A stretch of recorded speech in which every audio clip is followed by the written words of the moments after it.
Hello అండి. Welcome to Gaanvi kitchen. ఈరోజు నేను egg dum biryani normal rice తోటి ఎలా చేయాలనేది మీకు వీడియో చూపిస్తున్నానండి. ముందుగా కొద్దిగా ఆయిల్ వేసుకొని నేను కుక్కర్‌లో చేస్తున్నానండి బిర్యానీ. ఆహ్, ఆయిల్‌లో కొద్దిగా నెయ్యి వేసుకొని బిర్యానీ మసాలాలు వేసుకోవాలి. అందులో ముఖ్యంగా షాజీరా మెయిన్ అండి.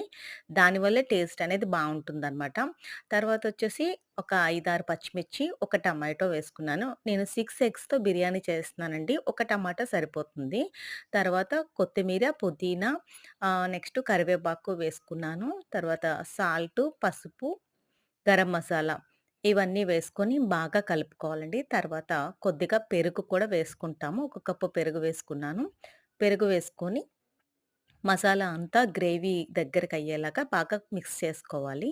తర్వాత దీంట్లోనే మనం ఆహ్, అరగంట సేపు నానబెట్టుకున్న నార్మల్ రైసేనండి. అది కూడా వేసుకొని నేను 1కి 2 గ్లాసులు చొప్పున వాటర్ కొలుచుకున్నానండి. సో, దాని తర్వాత ఎగ్స్ కూడానా లైట్‌గా ఫ్రై చేసుకోవాలండి. ఎగ్స్ ఆల్రెడీ బాయిల్ చేసేసుకున్నాను. దాంతోని ఆహ్, మనం ఫ్రైడ్ ఆనియన్స్ కూడా వేసుకొని చక్కగా కలిపేసుకొని ఒక్కసారి ఉప్పు, కారం అనేది మనం ఒకసారి టేస్ట్ చెక్ చేసుకొని 2 విజిల్స్‌కి నేను కుక్కర్ పెట్టేసానండి.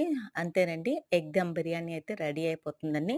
ఇది వంట రాని వాళ్ళు కూడా ఈజీగా చేసుకోవచ్చు. ఆవిరితోటి మనకస్సలు కనిపించట్లేదు. సో, టేస్ట్ అయితే చాలా బావుంటుందండి. సింపుల్‌గా అయిపోతుందండి. స్పైసీగాను ఉంటుంది టేస్టు. దీని కాంబినేషన్ ఇంక ఏం అక్కర్లేదు. ఆనియన్స్ పక్కన పెట్టుకొని శుభ్రంగా లంచ్ అయితే చేసేసుకోవచ్చు.